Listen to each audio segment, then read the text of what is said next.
Let me begin by saying what a great honour it is to have been entrusted with the responsibility at Commonwealth level to assist the Social Services Minister, Christian Porter, on housing and homelessness, an area of responsibility that deals with an issue obviously that's central to our lives. We know the importance of housing, we know the importance of stable housing, and stable housing remains fundamental to both social and economic security for the individual, for families, and for the nation.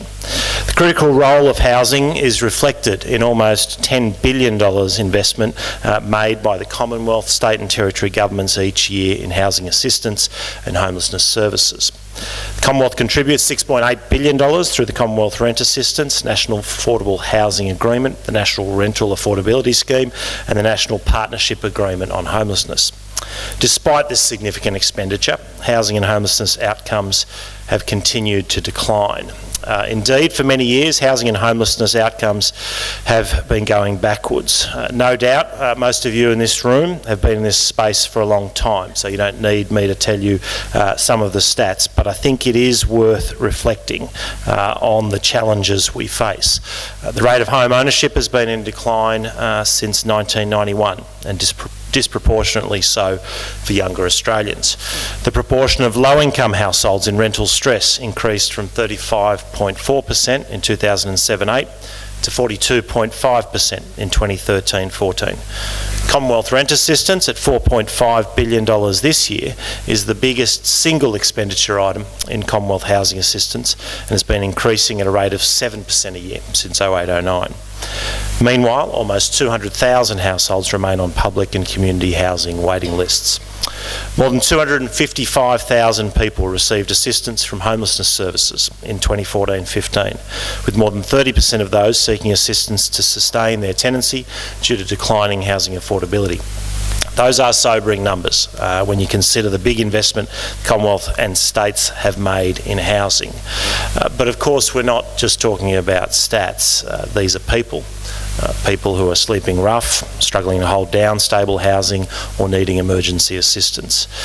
I'd like to echo some of the words of Minister Porter when he spoke recently about welfare reform, making the point that the moral imperative here is to move away from being content with policy approaches that just spend more money because that is the way it has always been done.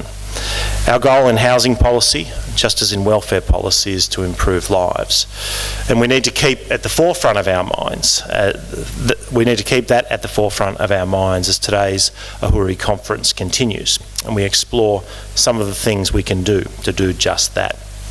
All that said, the Commonwealth is taking some significant steps to address this situation, and I think it's worthwhile to address where things stand at the moment. At last year's National Housing Conference, which I know many of you attended, Minister Porter noted that no single level of government can work alone to increase the supply of affordable and social housing. He also noted that solutions will need to be collaborative and innovative. The Commonwealth has taken some significant steps to promote an enhanced level of collaboration around innovative solutions, and I'd like to briefly update you on some of them. In January this year, the Commonwealth established the Affordable Housing Working Group through the Council on Federal Financial Relations, with representatives from the Commonwealth, New South Wales, Victoria and Western Australia. The working group was asked to look at models that attract private and institutional investment in affordable housing and report back to heads of treasuries on its findings and recommend next steps. An issues paper was released in February, followed by a comprehensive consultation process. Now, I'm aware that a number of you have contributed to this process, and I thank you for your ongoing interest and active participation. Key feedback from the consultations, including the need for any model to be able to achieve critical scale, provide a pipeline of investment opportunities, be a liquid investment, and come with credible policy certainty from governments. In this context, the working group considered a number of financing models, including a housing bond and loan aggregator, a housing trust, housing cooperatives and impact investing models, including social impact bonds. The working group will provide a final report before the end of the year. Another of our initiatives is the Smart Cities Plan, led by Cities Minister Angus Taylor, that the Commonwealth released in April, again with the invitation for comment. Now, the plan outlines the Australian Government's vision for cities, metropolitan and regional, and how smart policy, smart investment and smart technology can deliver integrated long-term planning, targeted investment and urban policy reform. The Smart Cities Plan will be delivered through what we call City Deals. City Deals introduce a new vehicle through which the Commonwealth will engage with the states and territories on regulatory and policy reform. They will create incentives to streamline planning and development approvals and meet long-term housing supply targets. In many cities, a critical element of these deals will be measures to address housing supply and affordability by, for example, encouraging higher density development, greater diversity of housing options and integrated planning. Cities or parts of cities will be selected through consultation with state and territory governments, prioritising areas where the opportunities are greatest. Discussions are currently underway to progress city deals in Western Sydney, Townsville and Launceston. In a similar vein, in my home patch in the ACT, where we have some different levers due to the unique role of the Commonwealth, we've seen planning reforms delivered there in the last term, which opens up more opportunities for affordable housing. It's an example of how the Commonwealth will use all of the levers at our disposal to try and deliver more affordable housing around the nation. The government's competition policy reforms are also of relevance to the housing challenge. 2 years ago, in 2014, we commissioned an independent root and branch competition policy review, the AHURI Review. Now, this was the first major review of Australia's competition framework since the Hilmer Review in 1993.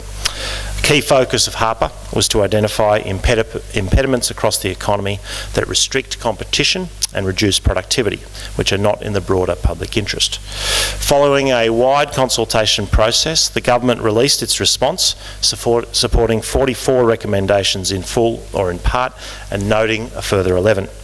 More recently, in April this year, COAG agreed that Treasurers develop a new competition and productivity enhancing reform agreement for consideration at their next meeting.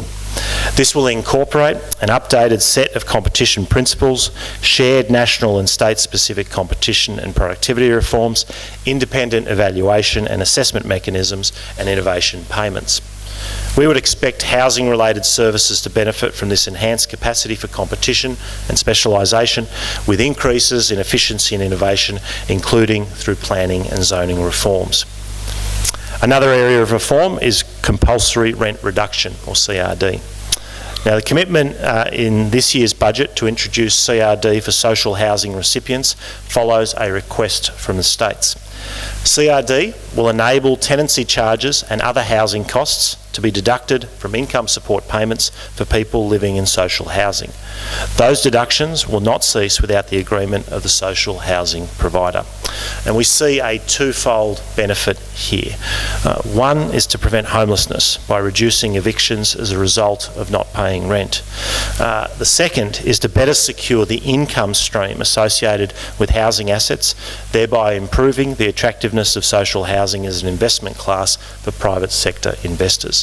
I hope the states will continue to work closely with us to finalise the design and implement CRD. So I think you'd agree that collectively there has been a lot of activity at both a Commonwealth and a state level. But I return to my original point, which is that we need to remember to focus on improving outcomes, improving people's lives. While the level of activity and commitment is a significant cause for optimism, it will be important that both translate into meaningful improvements for people experiencing housing stress and the risk of homelessness.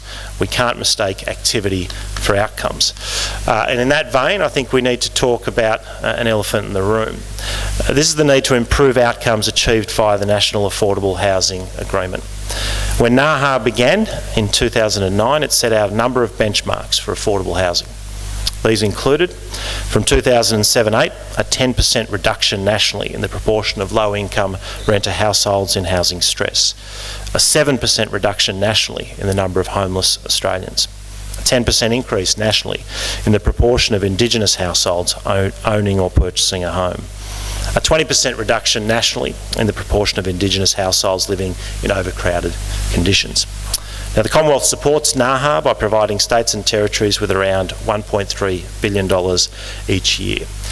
The fact is, with that investment, except for overcrowding in Indigenous housing, we're not only failing to meet those benchmarks, the numbers have gone backwards. The proportion of low-income renter households experiencing rental stress has, instead of reducing 10%, gone up by 42.5%. The number of homeless persons has not been reduced by 7%, it's gone up by 17.3%. And there's no evidence to suggest any movement on the proportion of Indigenous households owning or buying a home. Without question, the NAHA has not delivered on what was promised, and we have a responsibility to remember that we're in the business of improving lives with affordable housing. So this obviously needs to change. At their meeting in Brisbane in March, hosted by Mick de Brenny, Housing and Homelessness Ministers discussed the importance of a sustainable and longer-term policy and funding approach to integrated housing and homelessness services.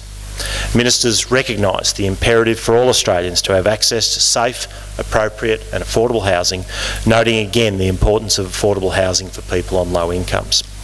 We need to ensure that the significant investment provided through NAHA is directed at achieving the best possible housing outcomes for those households in housing stress or at risk of homelessness. We also need to ensure that jurisdictions, industry, community housing and homelessness sectors and the Commonwealth have confidence in the effectiveness and the transparency of the agreement. In short, we need to be able to demonstrate that the money we spend under NAHA leads to more housing for more Australians.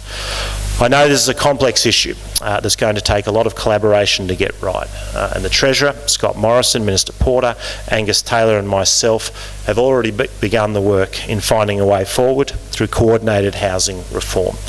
Reforms that will incorporate innovative models of social housing to improve lives and give people the chance to find secure, stable housing.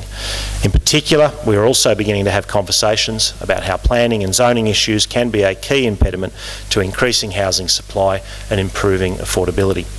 To this end, we are keen to engage with states and territories, the housing sector and other key stakeholders around how we might examine current policy settings and consider options to achieve improved outcomes. Finally, I'd like to thank you all for the enormous amount of work you have put into alleviating Australia's issues with housing affordability and homelessness. I think we can acknowledge that there is much more to do, but I thank you for the work that you are doing, and I look forward to working with you and the broader sector and the states and territories to get better outcomes in this space. Thank you very much.